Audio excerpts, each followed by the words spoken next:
नमस्कार दोस्तों, स्वागत है आपका ओनडे एग्जाम सेंटर में। दोस्तों, आज के वीडियो में हम लोग बीए फर्स्ट सेमेस्टर हिंदी का जो पेपर है जिसका नाम है हिंदी काव्य, उसे संबंधित एक मॉडल पेपर का हम लोग अध्ययन करेंगे। जिस प्रकार से परीक्षा में आपको पेपर मिलेगा जो 3 खंड में विभाजित होगा, उसी प्रकार से आपका ये मॉडल पेपर भी 3 खंड में विभाजित होगा। पहला खंड अ है, दूसरा खंड ब है और तीसरा खंड स है। एक एक करके तीनों खंडों का हम लोग अध्ययन करेंगे। हम लोग जानेंगे कि इसमें आपसे क्या पूछा गया है और उसका उत्तर आपको किस प्रकार से लिखना होगा। पहला खंड अ है जिसमें आपसे अति लघु उत्तरीय प्रश्न पूछा गया है और प्रत्येक प्रश्न का उत्तर आपको इसमें 50 शब्द में देना होगा। देख लेते हैं कि इसमें आपसे क्या पूछा गया है। पहला प्रश्न है, गोरखनाथ का परिचय देते हुए उनके रचनाओं का नाम लिखिए। तो सबसे पहले हम लोग गोरखनाथ का परिचय देंगे, फिर उनके कुछ रचनाओं के नाम हम लोग यहाँ पर लिखेंगे।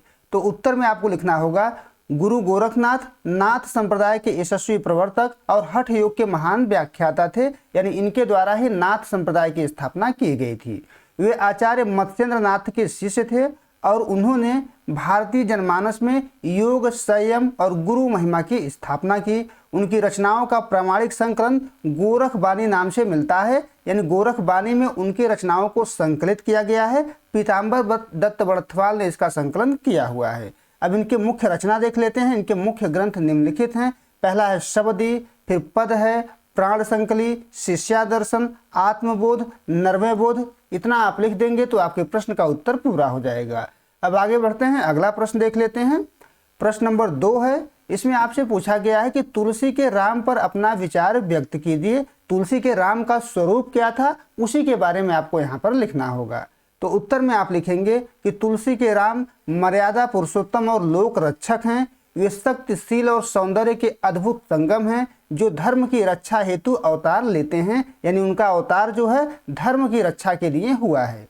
तुलसी ने उन्हें केवल ईश्वर नहीं बल्कि एक आदर्श पुत्र, भाई और राजा के रूप में प्रस्तुत किया है। यानी तुलसी के द्वारा उनको आदर्श के रूप में प्रस्तुत किया गया है। वो एक आदर्श पुत्र हैं, आदर्श भाई हैं और आदर्श राजा हैं। वे केवट और सबरी जैसे दीनों को गले लगाकर सामाजिक समरसता और करुणा का अनुपम संदेश देते हैं। इतना आपको इसके उत्तर में लिखना होगा। आगे बढ़ते हैं, तीसरा प्रश्न है। इसमें आपसे पूछा गया है कि सूफी काव्यधारा के 4 कवि एवं उनके एक एक रचना का नाम लिखिए। तो सबसे पहले हम लोग जानेंगे कि सूफी काव्यधारा है क्या, फिर उसके 4 कवियों का नाम लिखेंगे और उनके रचनाओं का नाम हम लोग लिखेंगे। तो उत्तर में आपको लिखना है कि सूफी काव्यधारा भक्ति काल की प्रेमाश्रयी शाखा है जो प्रेम के माध्यम से ईश्वर की प्राप्ति पर बल देती है। यानी इस शाखा के जो कवि हैं वो प्रेम के माध्यम से ईश्वर को प्राप्त करना चाहते हैं। इन कवियों ने लौकिक प्रेम कथाओं द्वारा पारलौकिक सत्ता का रहस्य प्रस्तुत किया है। प्रमुख कवि एवं उनकी रचनाएं इस प्रकार हैं। अब हम लोग 4 कवि और उनके 4 रचनाओं का जो है नाम यहाँ पर देखेंगे। पहला नाम है मलिक मोहम्मद जैसी, उनके द्वारा पद्मावत नामक ग्रंथ लिखा गया है। दूसरा नाम है कुतुबन, उनके द्वारा मृगावती लिखा गया है। अगला नाम है मंझन, उनके द्वारा मधुमालती नामक ग्रंथ लिखा गया है। अगला नाम है उस्मान, उनके द्वारा चित्रावली नामक ग्रंथ लिखा गया है। इतना आप लिख देंगे तो आपके प्रश्न का उत्तर पूरा हो जाएगा। अब आगे बढ़ते हैं, चौथा प्रश्न है। इसमें आपसे पूछा गया है कि बिहारी का परिचय देते हुए उनके रचना का नाम लिखिए। तो सबसे पहले हम लोग बिहारी का परिचय देंगे, फिर उनके रचना का नाम लिख करके उनके रचना के बारे में जानेंगे। उत्तर में आप लिखेंगे कि रीतिकाल के महान कवि बिहारी लाल का जन्म 1595 ईस्वी में ग्वालियर में हुआ था। वे जयपुर के राजा जयसिंह के दरबारी कवि थे। जयसिंह के दरबार में बिहारी रहते थे। उनकी एकमात्र कालजयी रचना बिहारी सतसई है, यानी केवल इसी का रचना उनके द्वारा किया गया है, जिसमें लगभग 713 दोहे संकलित हैं। कहीं कहीं पुस्तकों में आपको 719 दोहे भी मिलेंगे, लेकिन प्रामाणिक जो है 713 दोहे ही माना जाता है। श्रृंगार, भक्ति और नीति के इन दोहों के माध्यम से उन्होंने गागर में सागर भरा है। कम शब्दों में गहरा अर्थ कहने की कला के कारण उन्हें हिंदी साहित्य का अद्वितीय कवि माना जाता है। इतना आप लिख देंगे तो आपके प्रश्न का उत्तर पूरा हो जाएगा। अब आगे बढ़ते हैं, 5वां प्रश्न देख लेते हैं। इसमें आपसे पूछा गया है कि भारतेंदु युग के 4 महत्वपूर्ण कवि बताइए। तो भारतेंदु युग के 4 महत्वपूर्ण कवियों का नाम आपको लिखना है। तो उत्तर में आप लिखेंगे कि हिंदी साहित्य में भारतेंदु युग 1850 में शुरू हुआ था और 1900 में समाप्त हो गया था। आधुनिकता का प्रवेश द्वार इसको माना जाता है, जिसमें कवियों ने पुरानी परंपराओं को छोड़कर देश प्रेम और समाज सुधार को मुख्य विषय बनाया। इस युग के 4 महत्वपूर्ण कवि निम्नलिखित हैं। एक एक करके हम लोग चारों का नाम लिखेंगे यहाँ पर। पहला नाम है भारतेंदु हरिश्चंद्र, दूसरा नाम है प्रताप नारायण मिश्र, तीसरा नाम है बद्री नारायण चौधरी प्रेमघन और चौथा नाम है ठाकुर जगमोहन सिंह। इन्होंने अपनी लेखनी से जनमानस में राष्ट्रीय चेतना और नव जागरण का संचार किया। इतना आपको इसके उत्तर में लिखना है। अब आगे बढ़ते हैं, अगला खंड देख लेते हैं। खंड ब है। इसमें आपसे लघु उत्तरीय प्रश्न पूछा गया है और प्रत्येक प्रश्न का उत्तर आपको इसमें 200 शब्द में देना होगा। देख लेते हैं कि इसमें आपसे क्या पूछा गया है। एक जरूरी सूचना आपको बता दें कि अगर आपका पेपर हो जाए तो आप हमारे व्हाट्सएप नंबर 83 037 86 616 पर अपना पेपर जरूर भेजिएगा। आपसे जो प्रश्न पूछा गया है इसमें भारतेंदु युगीन कविता की विशेषता बताइए। तो भारतेंदु युगीन कविता में कौन कौन सी विशेषता पाई जाती थी उसी के बारे में आपको यहाँ पर लिखना है।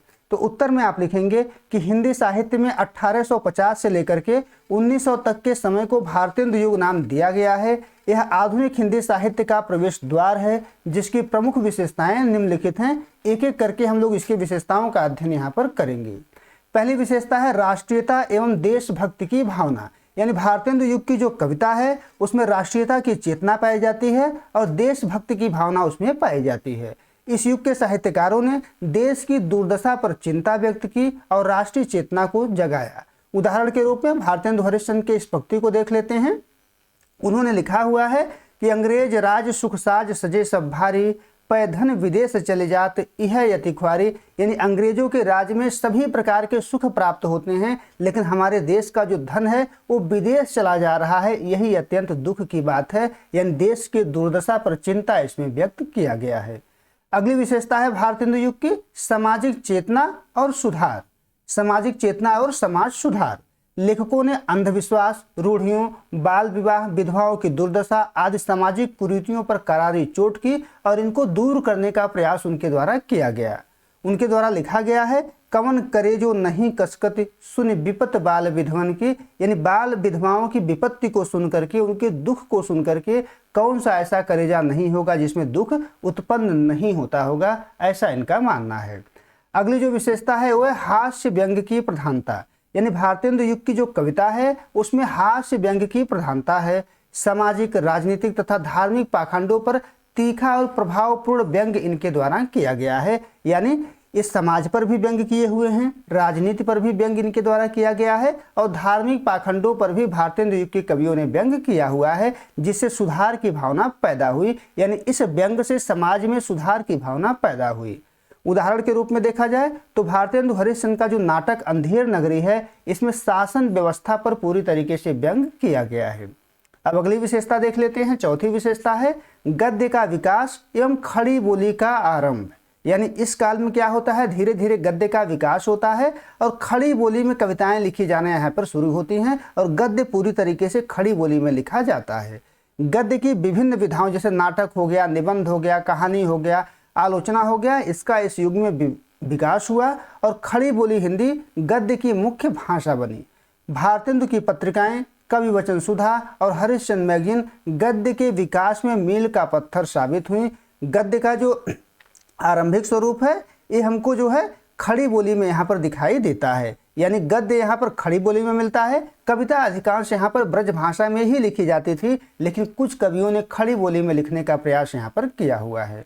आगे बढ़ते हैं, अगली विशेषता देख लेते हैं। पांचवी विशेषता है विविध काव्य रूपों का प्रयोग, यानी भारतेंदु युग के कविता में एक साथ कई काव्य रूपों का प्रयोग किया गया है। पुराने काव्य रूपों के साथ साथ लोकगीतों जैसे कजरी हो गया, ठुमरी हो गया, लावड़ी हो गया और समस्यापूर्त जैसे शैलियों को यहाँ पर अपनाया गया है। काव्य में ब्रज भाषा की प्रधानता रही किंतु गद्य में खड़ी बोली स्थापित हुई। इतना आपको इसके उत्तर में लिखना है। इतना आप लिख देंगे तो आपके प्रश्न का उत्तर पूरा हो जाएगा। अब आगे बढ़ते हैं, सातवां प्रश्न देख लेते हैं। इसमें आपसे पूछा गया है कि भक्ति आंदोलन के उदय के कारणों पर प्रकाश डालिए। भक्ति आंदोलन के उदय के कौन कौन से कारण हैं, उन्हीं कारणों के बारे में आपको यहाँ पर बताना है। तो उत्तर में आप लिखेंगे कि हिंदी साहित्य के इतिहास में संवत 1375 से लेकर के संवत 1700 तक के समय को भक्ति काल नाम दिया गया है। इस काल का उद्भव कैसे हुआ और कैसे इसने उत्तर भारत में आकर एक आंदोलन का रूप ले लिया, इस पर हिंदी आलोचकों और इतिहासकारों के मध्य विवाद है। सामान्य रूप से माना जाता है कि भक्ति का जो उद्भव हुआ था वो दक्षिण भारत में 6वीं 7वीं शताब्दी के आसपास हुआ था, लेकिन अचानक यह उत्तर भारत में कैसे फैल गया, इस पर लोगों के मध्य अभी भी विवाद बना हुआ है। भक्ति आंदोलन का उदय जो है उसके 4 कारण आलोचकों के मध्य दिखाई पड़ते हैं, उनका एक एक करके हम लोग अध्ययन यहाँ पर करेंगे। पहला है विदेशी प्रभाव। विदेशी प्रभाव के जो आलोचक हैं इनका मानना है कि भक्ति का जो उद्भव हुआ है वो विदेशी प्रभाव से हुआ है। इससे संबंधित विचारकों का मानना है कि भक्ति आंदोलन विदेशी प्रभाव की देन है। जॉर्ज ग्रियर्सन, ताराचंद, आबिद हुसैन आदि इस मत के समर्थक हैं, यानी इनके द्वारा इस मत का समर्थन किया जाता है। ग्रियर्सन का मानना है कि भक्ति आंदोलन मद्रास में बसे ईसाइयों के प्रभाव से उत्पन्न हुआ, लेकिन इसको अब नहीं माना जाता है। बच्चन सिंह ने इसके विरोध में लिखा हुआ है कि ग्रियर्सन की औपनिवेशिक दृष्टि ने सारे भक्ति आंदोलन पर आश्चर्य प्रकट करते हुए ईसाइयत की देन मान लिया, यानी इस मत को अब स्वीकार नहीं किया जाता है। अगला जो कारण है भक्ति आंदोलन के उद्भव का, वह है सामाजिक ऐतिहासिक आधार। यह भक्ति आंदोलन के उद्भव की मार्क्सवादी व्याख्या करता है, यानी मार्क्सवाद की दृष्टि से इसकी व्याख्या की जाती है। यह विचार इरफान हबीब, रामशरण शर्मा, के दामोदरन आदि के द्वारा दिया गया है। विश्वनाथ त्रिपाठी ने लिखा हुआ है कि इरफान हबीब के अनुसार उत्तर भारत के भक्ति आंदोलन के निर्गुण धारा के उत्थान में शिल्पियों, जाटों, किसानों की प्रमुख भूमिका रही। यानी इस विचारधारा का मानना है कि जो निचले तबके के लोग थे वो आर्थिक रूप से सुदृढ़ हुए, उसके बाद से भक्ति आंदोलन का उद्भव हुआ। अगला जो कारण है भक्ति आंदोलन के उद्भव का, वो है इस्लाम की प्रतिक्रिया। इसका मानना है कि इस्लाम धर्म के प्रतिक्रिया में भक्ति आंदोलन की शुरुआत हुई थी। भक्ति आंदोलन की यह व्याख्या रामचंद्र शुक्ल ने अपनी पुस्तक हिंदी साहित्य का इतिहास में दिया है, जिसे राम स्वरूप चतुर्वेदी ने समर्थन दिया हुआ है।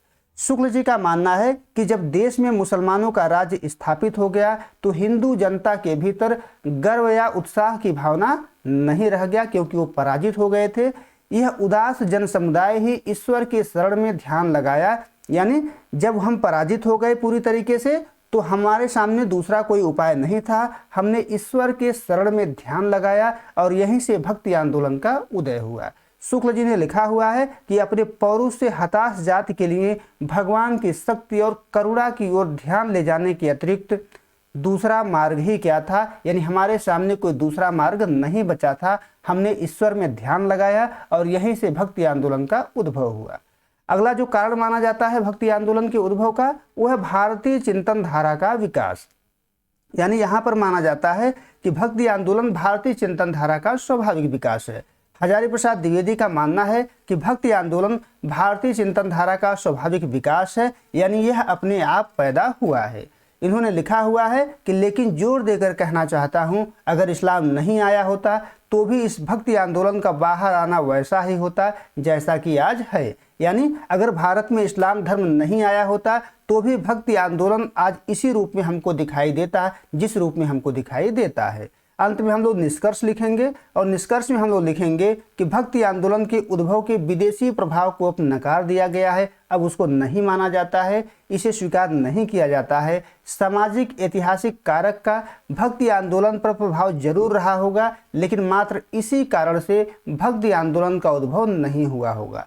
कुल मिलाकर भक्ति आंदोलन भारतीय चिंतन धारा का स्वाभाविक विकास है, लेकिन इस्लाम के आक्रमण ने इसे तेजी से फैलने में मदद किया। इतना आप लिख देंगे तो आपके प्रश्न का उत्तर पूरा हो जाएगा। अब आगे बढ़ते हैं, 8वां प्रश्न देख लेते हैं। इसमें आपसे पूछा गया है कि निम्नलिखित अवतरण का संदर्भ सहित व्याख्या कीजिए। तो यहाँ पर संदर्भ सहित व्याख्या करना है आपको। पंक्ति पहले हम लोग पढ़ लेते हैं। इस करुणा कलित हृदय में अब विकल रागनी बजती, क्यों हाहाकार स्वरों में वेदना असीम गरजती।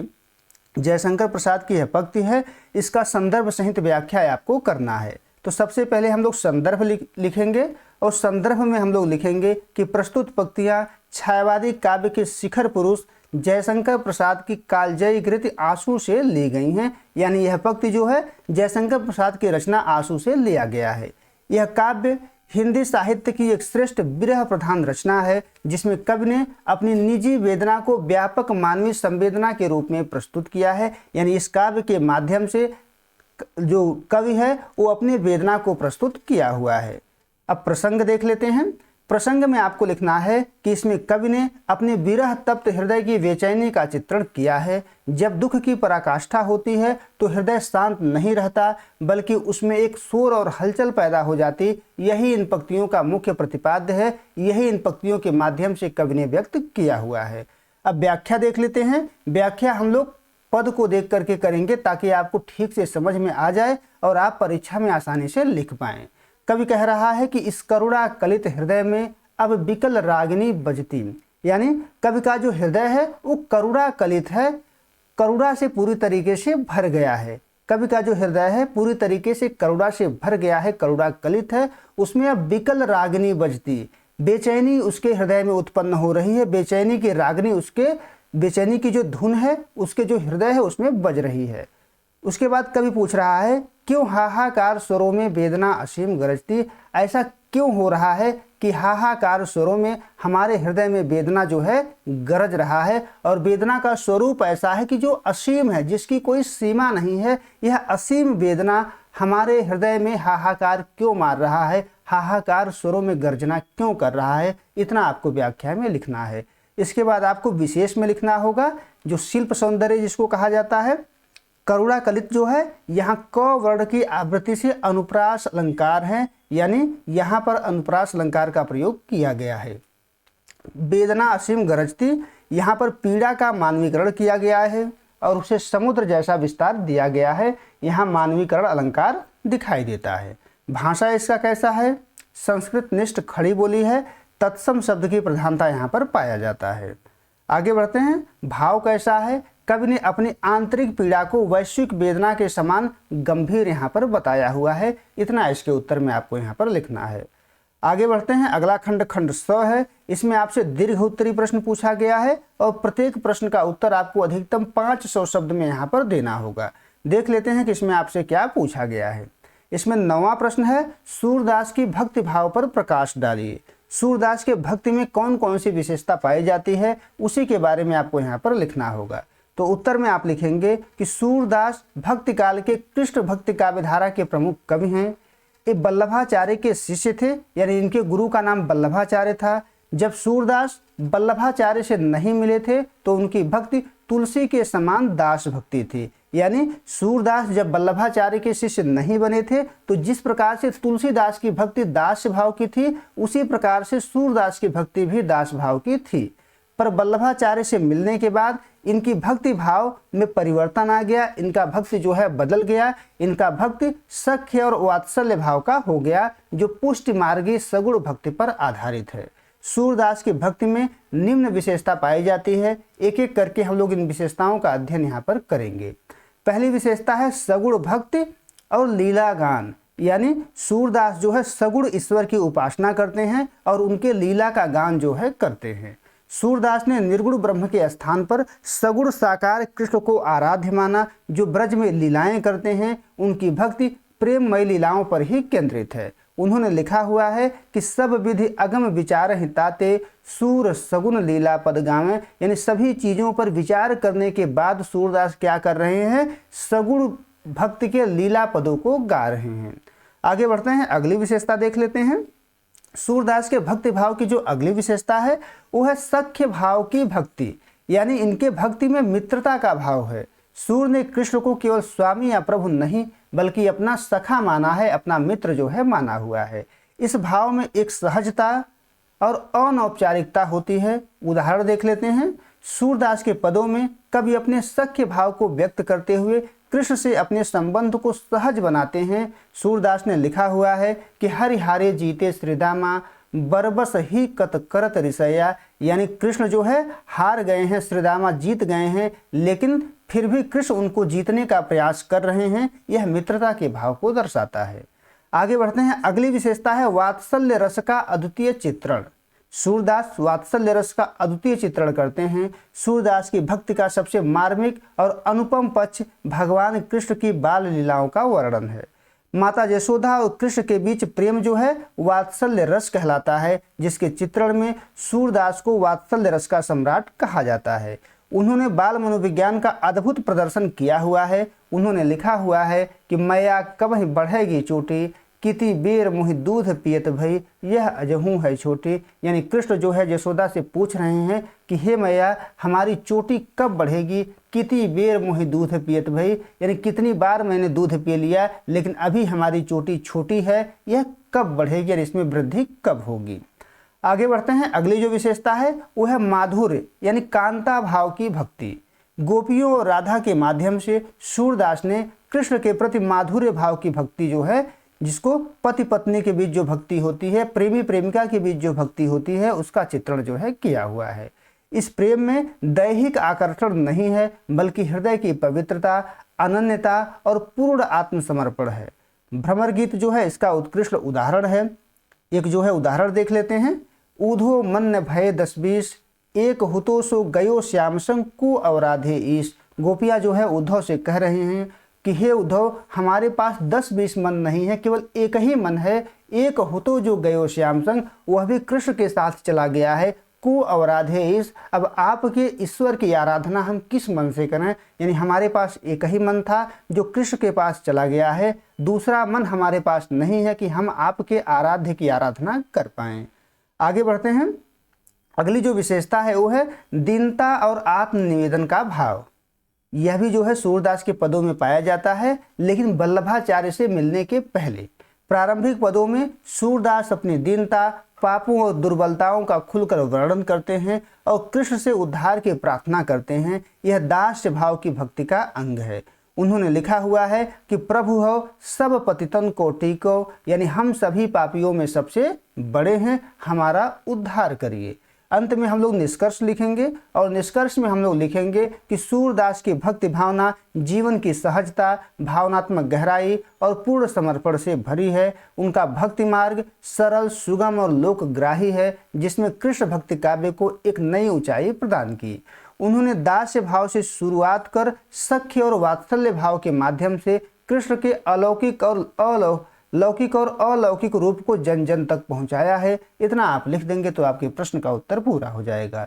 अब आगे बढ़ते हैं, अगला प्रश्न देख लेते हैं। इसमें आपसे पूछा गया है कि जयशंकर प्रसाद प्रेम और सौंदर्य की कवि हैं, स्पष्ट कीजिए। तो प्रेम और सौंदर्य से संबंधित जयशंकर प्रसाद के काव्य में जो जो विशेषता आपको मिलेगी उसी को यहाँ पर आपको लिखना होगा। उत्तर में आप लिखेंगे कि छायावाद के प्रवर्तक जयशंकर प्रसाद हिंदी साहित्य में प्रेम और सौंदर्य के सबसे सशक्त चितेरे माने जाते हैं। उनका सौंदर्य बोध जो है स्थूलता से मुक्त होकर सूक्ष्मता और आध्यात्मिकता की ओर जाता है। उनके साहित्य में प्रेम केवल एक भावना नहीं बल्कि एक साधना है। प्रसाद जी के प्रेम और सौंदर्य चित्रण को निम्नलिखित बिंदुओं में समझा जा सकता है। एक एक करके हम लोग इसका अध्ययन यहाँ पर करेंगे। पहला है सौंदर्य का सूक्ष्म चित्रण, यानी उनके द्वारा, प्रसाद जी के द्वारा सौंदर्य का सूक्ष्म चित्रण किया गया है। प्रसाद जी रीतिकालीन कवियों की तरह केवल अंगों का वर्णन नहीं करते हैं बल्कि सौंदर्य की आभा का चित्रण करते हैं। सौंदर्य की कांति का चित्रण इनके द्वारा किया गया है। उनके लिए सौंदर्य जो है उज्ज्वल वरदान है, वरदान की एक चेतना है। उन्होंने कामायनी में लिखा हुआ है कि नील परिधान बीच सुकुमार, खुल रहा मृदुल अध खुला अंग, खिला हो ज्यों बिजली का फूल, मेघ बन बीच गुलाबी रंग। इसमें उन्होंने श्रद्धा के सौंदर्य का चित्रण किया हुआ है। प्रसाद लिखते हैं कि श्रद्धा जो है नील परिधान धारण किए हुए है, नीले रंग का वस्त्र पहनी हुई है। खुल रहा मृदुल अधखुला अंग, लेकिन जो वस्त्र पहनी हुई है उससे उसका पूरा शरीर ढका हुआ नहीं है, कुछ अंग जो है खुले हुए हैं और उसी खुले हुए अंग के सौंदर्य का चित्रण प्रसाद के द्वारा किया गया है। वह खुला हुआ अंग उस प्रकार से लग रहा है जैसे खिला हो ज्यों बिजली का फूल, मेघ बन बीच गुलाबी रंग, यानी आसमान में जो है बिजली चाहिए, बादल लगा हुआ है, चारों तरफ जो है बादल लगा हुआ है और बीच में गुलाबी रंग का बिजली चमक रहा हो, उसी प्रकार से श्रद्धा का सौंदर्य भी है। इस प्रकार से प्रसाद जो है सौंदर्य का चित्रण करते हैं। अगला है प्रेम की उदात्तता। प्रेम को उदात्त रूप में चित्रण इनके द्वारा किया गया है। प्रसाद का जो प्रेम है वो वासना से उठकर त्याग और समर्पण तक पहुंचता है। उनके नायक नायिका प्रेम के लिए अपने सुखों का बलिदान कर देते हैं, यानी प्रेम के लिए सब कुछ न्यौछावर उनके नायक नायिका करते हैं। स्कंदगुप्त जो उनका नाटक है उसमें देवसेना कहती है कि हृदय की कोमल कल्पना सो जा, संचित किए हुए स्वप्न तू भी विदा हो। यह प्रेम की पराकाष्ठा है जहाँ प्रेमी स्वयं को मिटाकर प्रेम की मर्यादा को सुरक्षित रखता है, यानी अपने प्रेमी के लिए सब कुछ न्यौछावर कर देना इनके जो है कविता में, इनके नाटकों में दिखाई पड़ता है। अगला जो तत्व है वो है विरह और वेदना। उनके प्रेम में यह भाव भी दिखाई देता है। उनका काव्य प्रेम की पूर्णता मिलन से अधिक विरह में दिखाई देता है, यानी मिलन उनके यहाँ बहुत अधिक नहीं दिखाई देता है।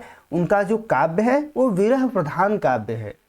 विरह हृदय को पवित्र और कोमल बताता है। उन्होंने लिखा हुआ है कि जो घनीभूत पीड़ा थी मस्तक में स्मृति सी छाई, दुर्दिन में आंसू बनकर वह आज बरसने आई। यानी जो घनीभूत पीड़ा थी, यानी जो सदियों से पीड़ा हमारे मस्तक में इकट्ठा हो रही थी, आज दुर्दिन में यानी बुरे समय में आंसू बन करके वही निकल रही है। आगे बढ़ते हैं। अगला जो तत्व है वह नारी के प्रति पूज्य भाव। प्रसाद के काव्य में नारी के प्रति जो है पूज्य भाव दिखाई देता है, सम्मान का भाव दिखाई पड़ता है। प्रसाद जी ने नारी को केवल भोग की वस्तु नहीं बल्कि श्रद्धा, करुणा और शक्ति के रूप में प्रतिष्ठित किया हुआ है। उन्होंने लिखा हुआ है, नारी तुम केवल श्रद्धा हो, विश्वास रजत नग पगतल में, पीयूष स्रोत सी बहा करो जीवन के सुंदर समतल में। यानी नारी को श्रद्धा के रूप में चित्रित इनके द्वारा किया गया है। अगला तत्व है प्रकृति का मानवीकरण। प्रकृति का मानवीकरण प्रसाद ने किया हुआ है। प्रसाद जी प्रकृति के कण कण में सौंदर्य और चेतना देखते हैं। वे प्रकृति का मानवीकरण कर उसे साक्षात सुंदरी के रूप में प्रस्तुत करते हैं। एक उदाहरण हम लोग देखेंगे। इन पंक्तियों में प्रसाद ने उषा का मानवीकरण किया हुआ है। उन्होंने लिखा है, बीती विभावरी जागरी, अंबर पनघट में डुबो रही, तारा घट उषा नागरी। प्रसाद कह रहे हैं कि रात्रि बीत गया अब जाग जाओ, अंबर पनघट में डुबो रही, तारा घट उषा नागरी। यानी अंबर रूपी पनघट में तारा घट उषा नागरी, तारा रूपी घड़े को उषा जो है डुबा रही है। यानी यहाँ पर उषा का स्त्री के रूप में चित्रण किया गया है, यानी प्रकृति का मानवीकरण उनके द्वारा किया गया है। अगला जो तत्व है वह है सौंदर्य और आनंद का समन्वय। प्रसाद के दर्शन में सौंदर्य अंततः आनंद में बदल जाता है। जहाँ जड़ और चेतन का भेद मिट जाता है वहीं सच्चा सौंदर्य होता है। उन्होंने लिखा हुआ है, समरस थे जड़या चेतन सुंदर साकार बना था, चेतनता एक विलसती आनंद अखंड घना था। अंत में हम लोग निष्कर्ष लिखेंगे। निष्कर्ष में हम लोग लिखेंगे कि जयशंकर प्रसाद ने प्रेम को एक सांस्कृतिक गरिमा प्रदान की और सौंदर्य को ईश्वरीय विभूति माना। उनका काव्य सत्यम शिवम सुंदरम की भावना से उत्प्रोत है, जो पाठक को केवल मुग्ध नहीं करता बल्कि जीवन के प्रति एक सकारात्मक दृष्टि भी प्रदान करता है। इतना आप लिख देंगे तो आपके प्रश्न का उत्तर पूरा हो जाएगा। उम्मीद है दोस्तों आपको ये वीडियो पसंद आया होगा। अगर वीडियो अच्छी लगी तो हमारे चैनल को सब्सक्राइब कर लीजिए, वीडियो को लाइक और शेयर कर दीजिए। बहुत बहुत धन्यवाद।